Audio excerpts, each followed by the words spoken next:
एक बड़ा interesting fact बता रहा हूं, ध्यान से सुनना। कौन सा द्रव किसी को भिगा सकता है या गीला कर सकता है? जैसे आप जब बरसात में जाते हैं तो आप भीग जाते हैं, आप गीले हो जाते हैं। मैं ऐसी बरसात और ऐसे द्रव को भी जानता हूं कि जिसे आपके ऊपर कितना भी गिरा दूं लेकिन आप भीगेंगे नहीं। है अचरज वाली बातें। वो इसलिए क्योंकि कहा जाता है कॉन्टेक्ट एंगल, कॉन्टेक्ट एंगल इसे कहते हैं स्पर्श कोण या संपर्क कोण। यदि संपर्क कोण का मान 90 डिग्री से कम है तो ऐसा द्रव व्यक्ति को भिगा सकता है, व्यक्ति को भिगा सकता है। लेकिन यदि कॉन्टेक्ट एंगल का मान 90 डिग्री से, ये पारा होता है, पारा मरकरी, अगर कॉन्टेक्ट एंगल का मान 90 डिग्री से ज्यादा है तो ऐसा द्रव किसी को भिगा नहीं सकता।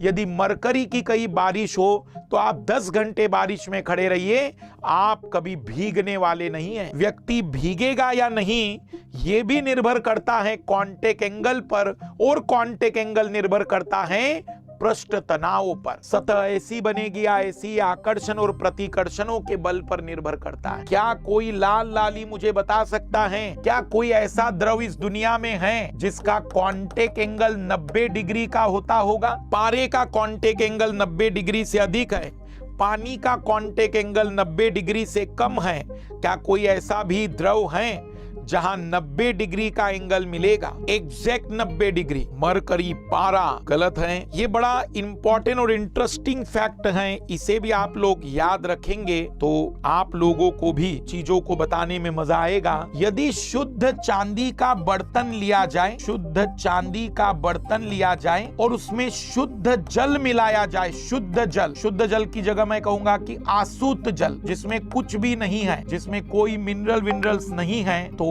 एग्जैक्ट 90 डिग्री का कोण बनता है वहां। केवल शुद्ध चांदी के बर्तन में आसूत जल का जो एंगल होता है वह 90 डिग्री का कोण बनाता है। तो ये है पृष्ठ तनाव से जुड़ी हुई बातें।